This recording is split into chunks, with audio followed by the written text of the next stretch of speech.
Mrs. Fanshawe fantasized, things often got romanticized. There was, for those who like rock cake, no bolder cook. By grave mistake, she put cement dust in the spice, and Fanshawe said, "It's very nice," and ground his teeth and coughed and sighed, and very soon thereafter died.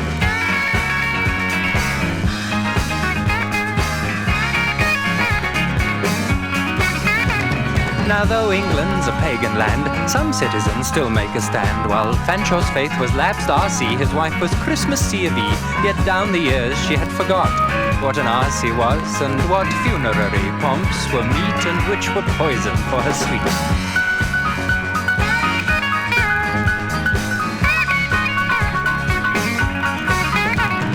The representative of Rome was summoned quickly to the home to explain the Catholic rites and wrongs and ways and mays and mights. Father Ignatius, 29, not only godly but divine. Within minutes of the time he met her, she found love at first sight in a biretta.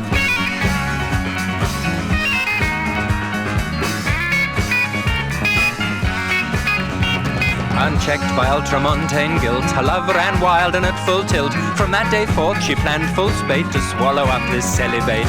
The very night her spouse chose to knock off in, she danced with glee upon his coffin, and by his box was not a dirge she sang, but praises for the clergy.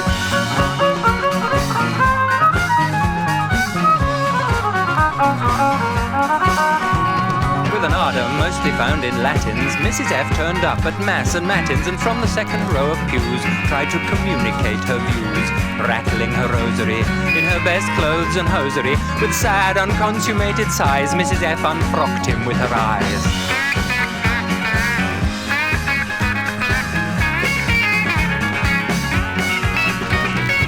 Fantasies began to grow. She thought she'd die, she loved him so. What a man, so strong and chaste. What a chest, oh, what a waist. If he could only leave his pedestal and clasp her close, or even better still, inflamed with lust and satyriasis, chase her naked around the diocese.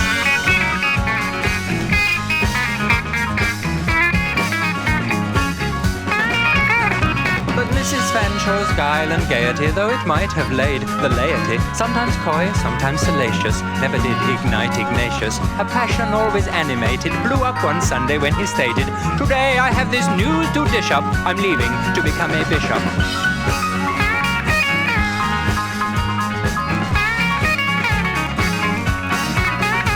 Mrs. Fanshawe blenched, Mrs. Fanshawe paled, Mrs. Fanshawe cried, Mrs. Fanshawe wailed, "My love won't die, my love won't cease. How can he leave the diocese?" She didn't even get a kick from thinking of his bishopric. A fallacy, she said, that's it, and threw a most unpleasant fit.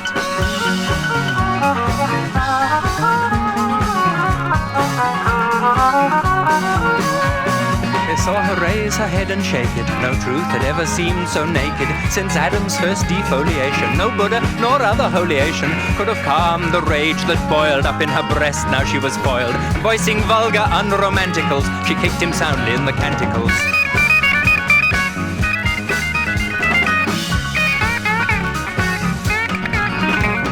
The congregation rose in wrath to avenge this insult to the cloth.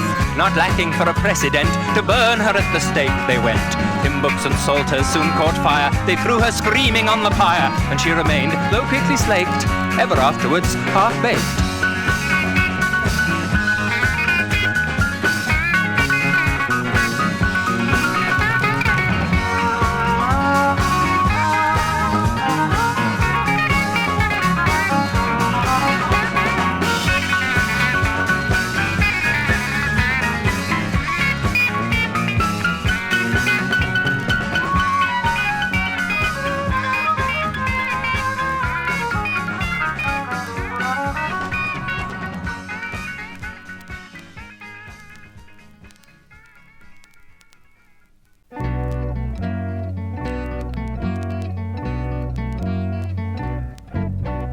Hector the dope-sniffing hound used to be seen around town with inspectors and pigs. He was one of the bigs. A bark from that narc sent you down.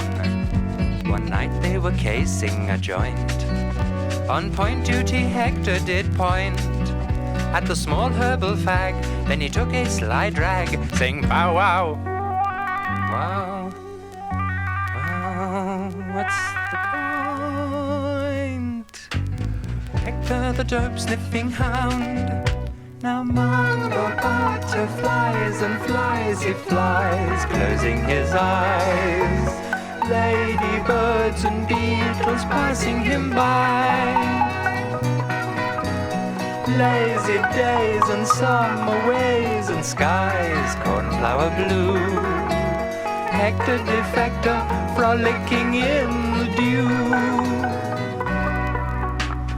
Hector the dope-sniffing hound was out through the door in a bound. Now he wanders at large, shouting out, "What's the charge? Afghan black or Mongolian brown?" Hector the dope-sniffing hound was the most dogmatic dog in the pound. But now he's a dropout, his eyes nearly pop out, going round and around and around. Hector the dope-sniffing hound. Among the butterflies and flies he flies, closing his eyes. Ladybirds and beetles passing him by. Lazy days and summer ways and skies, cornflower blue. Hector defector frolicking in the dew. His number was PCK9, but now he's smashed all the time. Under floorboards and mats, he goes chasing cats instead of unearthing cocaine. Hector the dope-sniffing hound has recently gone underground. He's the only coyote who's dropped pure peyote. Hector the dope-sniffing hound. Hector the dope-sniffing hound. Wow, wow, wow, wow, wow.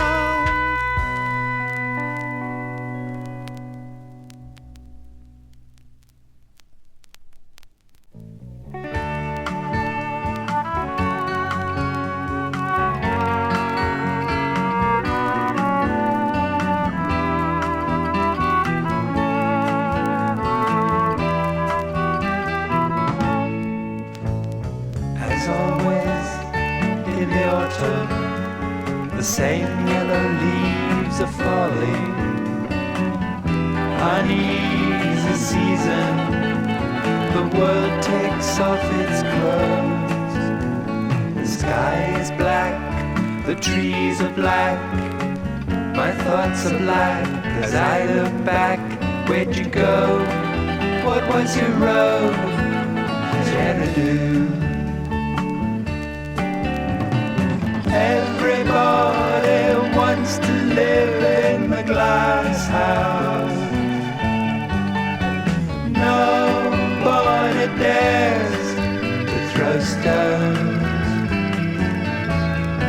You had your slogans, Kilroy is dead, God was there, feed your head. What you feeding it with now? Xanadu.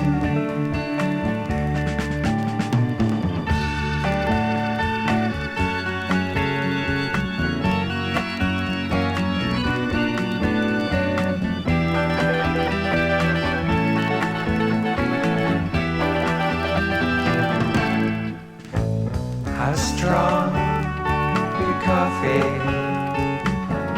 and your coffee house sea. Revolution and marzipan, waffles and cream. How strong your loving, how firm, how clean. You knew just what to do, care to do. Everybody wants to live in the glass house. Nobody dares to throw stones. You had your slogans, Kilroy is dead, God was there, feed your head. What you feeding it with now? Care to do.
was evening.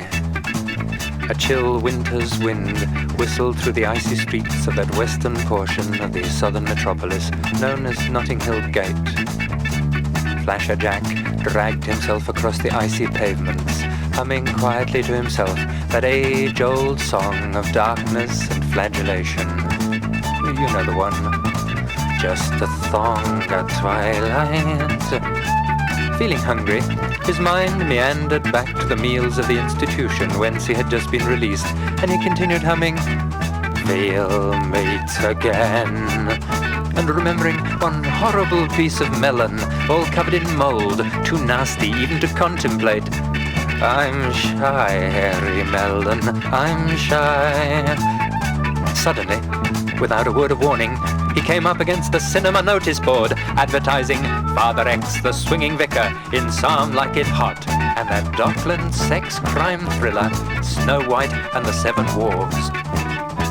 Seeking solace, and anything else that was going, Flasher paid and entered.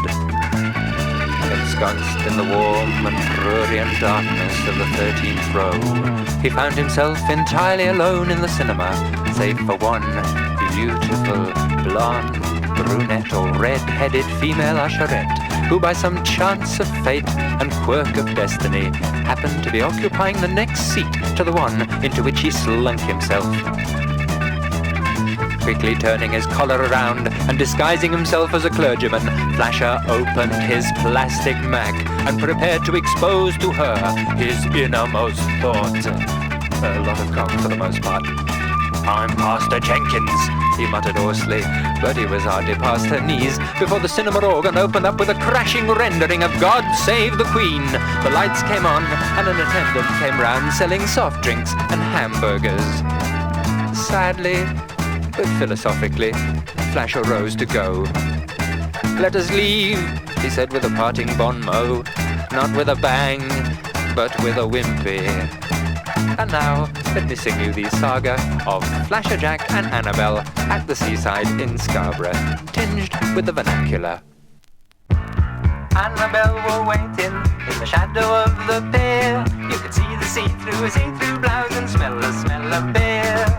Flasher Jack came walking till he reached where she were hid, and he said ejaculate, and straight away Jack did.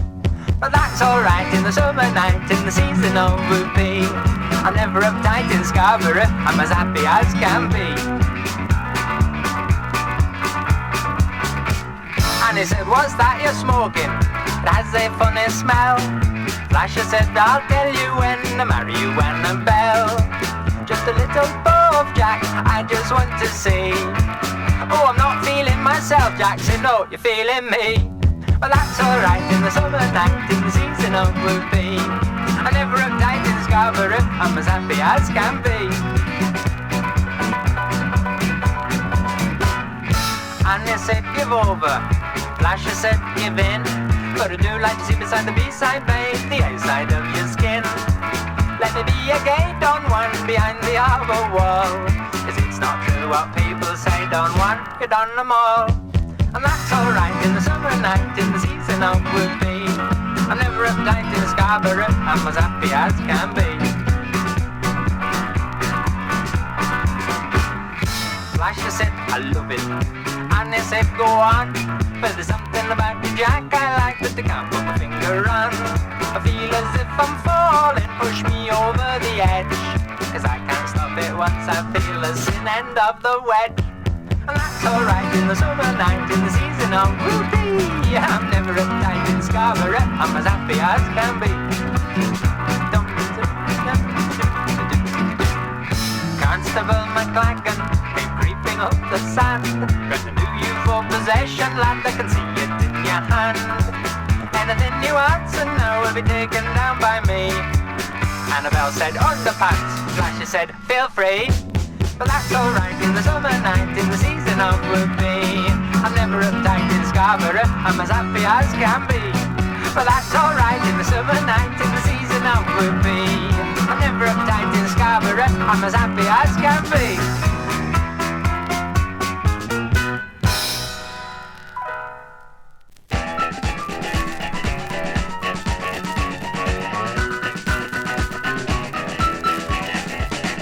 satiate to satiate her need for love. She was a breed above the average policewoman. W.P.C. Sadie's thick, big and fat and round and thick, 18 stone with a hairy lip, oh brother. MacLagan hankered after her with hankering and grief. Frequently when drunk he'd sing behind his handkerchief. W.P.C. Sadie's thick, hit me again with your big black stick. I'll have a word with you when I find my dictionary. The night of the policeman's ball, MacLagan met her in the hall. He said, "Hello, Hello, hello, hello. She turned and looked him in the face, as friendly as a can of mace, and said, "Are you someone that I know? Is it the gay Lothario? Is it Don Giovanni? Don't drop your balls into my court, you nasty little manny." W.P.C. Sadie's thick, hit me again with your big black stick. I'll have a word with you when I find my dictionary. When a bust is damned, a dam is bust, giving Sadie up for lust. MacLagan said, It's hard to hold your own. "Sadie, Sadie, I would like to stick my finger in the dike. I'll drown of love if you leave me here alone." Drunk on an empty head, he sought the porcine porcelain, and as he groped his drunken way, they heard this sad refrain. W.P.C. Sadie's thick, hit me again with your big black stick. I'll have a word with you when I find my dictionary.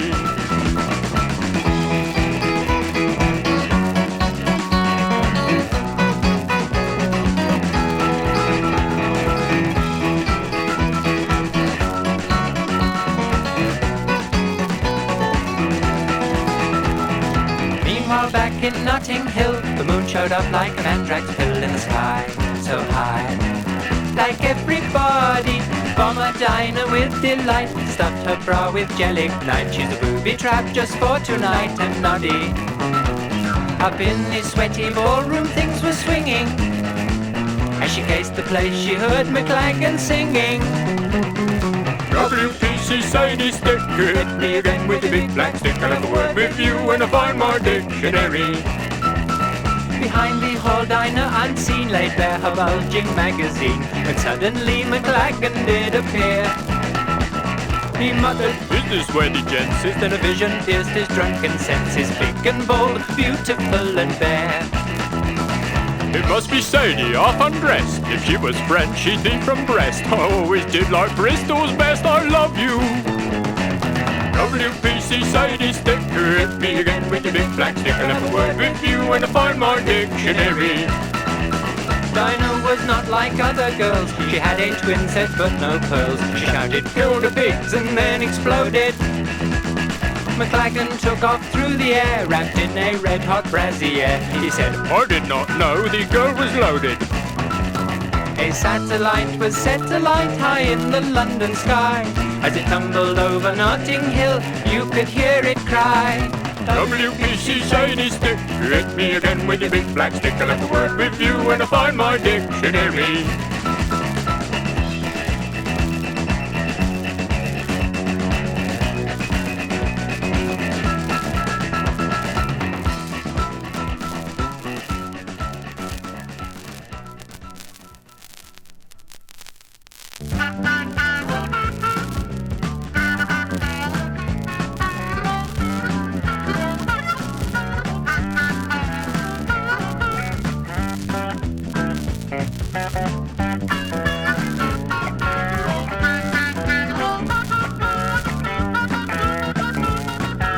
Caught. You're not smelling as you ought. It's a wonder I've not caught typhoid, though I do avoid the streets where one meets with the brave sang Freud. The dogs who do, the dustmen who don't, and I live there, but soon I won't, 'cause I've got them royal borough blues. I've got them royal borough blues.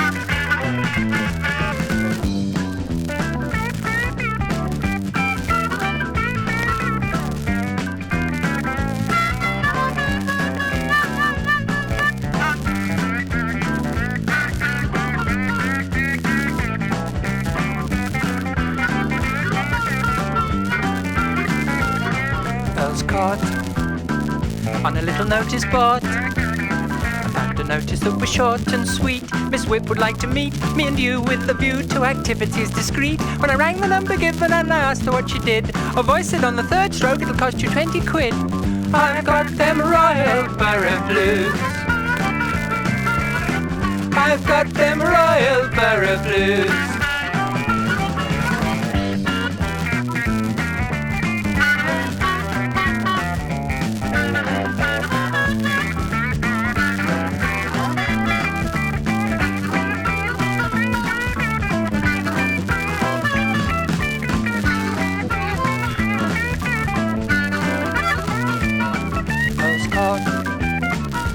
Permit should have bought a small parking place of sorts, but the ways of the council do amaze. I'm sorry, there's a lorry and it's filling 16 bays. When I said to the driver, can you move your little truck off, he smiled at me sweetly. I got them Royal Borough blues. I got them Royal Borough blues. I got them Royal Borough blues.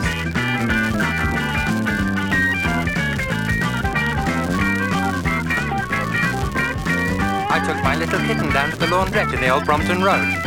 They said, don't put the cat in the washing machine or you'll get a sock in the puss.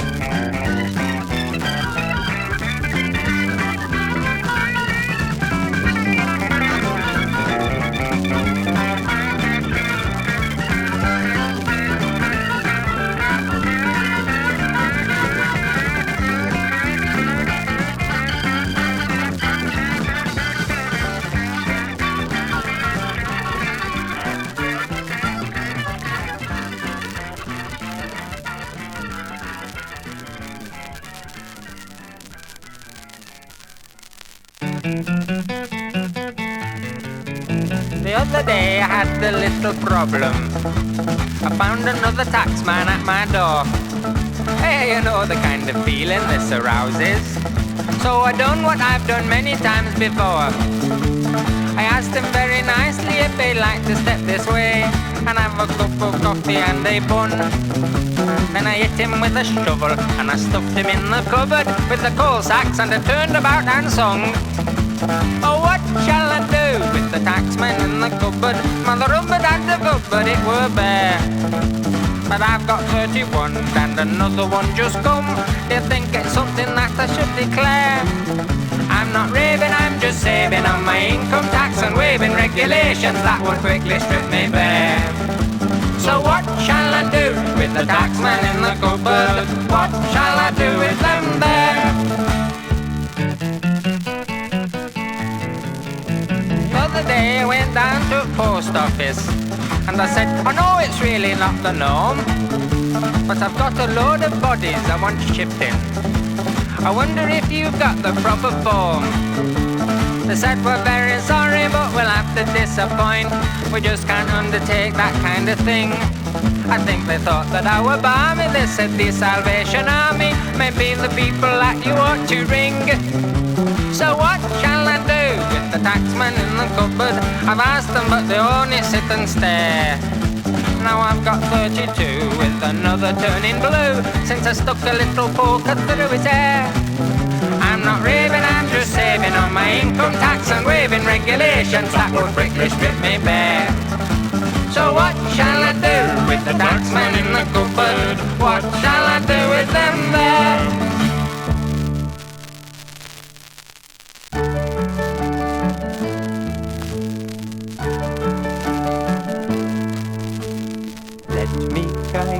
Through the wood, I understand you understood. Do, re, mi, so far so good. Finger exercises.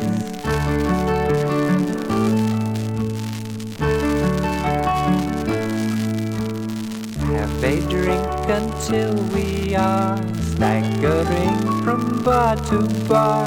Trebles, fifths, tra-la-la. Finger exercises.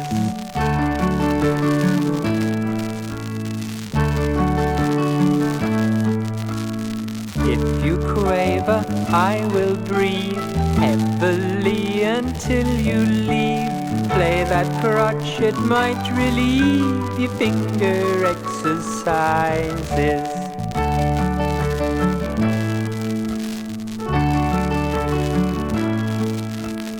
When the score is animated, that's the time to consummate it. I'm not cut out, babe, orchestrated for finger exercises.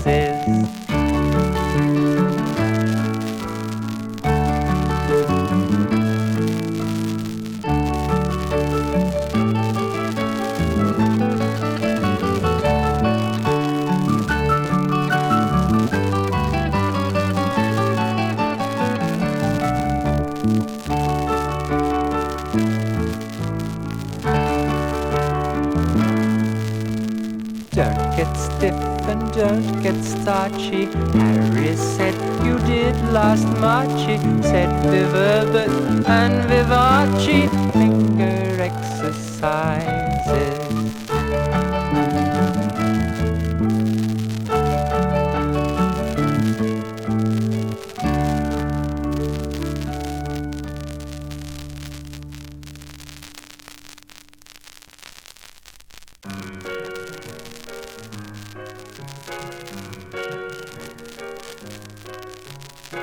I woke up this evening, I was feeling blue. Wasn't all that surprising. I'm an ancient Briton who takes pride in his appearance. I indulge in every new vogue. I don't argue with the leaders of the Druids, because even if they knowed that I think I have to bear a far too heavy load, when they send me to battle down by the Roman road, they don't argue. I don't argue. You don't argue with Druids. I got up and went outside. A stranger was about. It was a Roman in the gloamin', and he gave an awful shout. When I whipped off me fig leaf and I flashed myself about, he didn't argue. I ain't got a secret weapon. It's there for all to see. And in me turquoise birthday suit and blue from head to knee. And when a village maiden see it, they invite me up for tea. I don't argue. Now Merlin was a plumber, but he had got on quite far. An honorary druid appointed by Queen Boudicar. He was devious and shifty, like used carsy dealers are. One didn't argue with Merlin. When he heard about the Roman, he looked shifty and he hissed, "A time has come to rid our land of the imperialists." And he jumped about as if possessed. I think that he was pissed. I didn't argue. He said, "Now take this liquid, put it in their aqueduct. It's made from special mushrooms that I myself have plucked. Hey, when the Romans drink it, they'll be rightly screwed up." I didn't argue. Didn't think much of his poetry, though. Well, I was going through the forest when whom should I see there but a beautiful camp follower camping in the air. And she said, "Hello, sailor, would you like to see me bear?" I didn't argue. I love animals. Being on a mission, I should have had more sense, but the sight of her proportions made me lower my defence. For I've heard with campers the excitement is intense. I didn't argue. As we lay down, a voice said, "What are you doing with my wife?" And I said, "Just the usual." Then a Roman stuck a knife halfway up me fundament. I shouted, "Spare me life!" and all. He didn't argue. He said, "You're for Londinium, where you will have to face trial by cross-section of the Roman populace. They'll be cross enough to crucify you in a marketplace, though don't argue in Londinium." I was a manacled depressive. Then I had an idea. I said, "You must be weary, soldier. Have some British beer." And I pulled out Merlin's bottle. He said, "Oh, you are a dear." I didn't argue. He took off me handcuffs, and we sat down on the grasses, and his bird pulled out a corkscrew and 3 plastic army glasses. And I said, "Cheers," and strange how quickly one's life passes. He didn't argue. He said, "I'll drink to that, 'cause I wish I was at home, or even on the continent, where all roads lead to Rome. But till you lot join the market, I'm stuck in this battle zone." I didn't argue. Well, we were sitting there and drinking, and it wasn't very late, when suddenly the ground turned pink and began to undulate. The Roman turned to me and said, "Was it something that we ate?" I didn't argue. couldn't argue. But suddenly I began to understand the true meaning of life and the nature of the universe. At last I understood.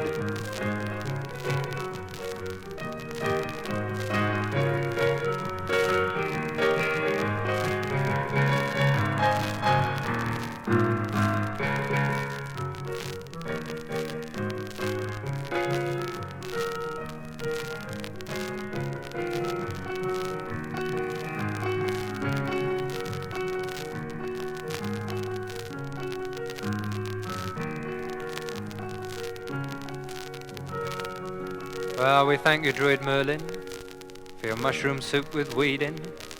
'Cause man, now I know where it's at. I'm through with tears, sweat and bleeding. Me and the Romans getting political asylum up in Sweden. They don't argue up there. Peace, brother.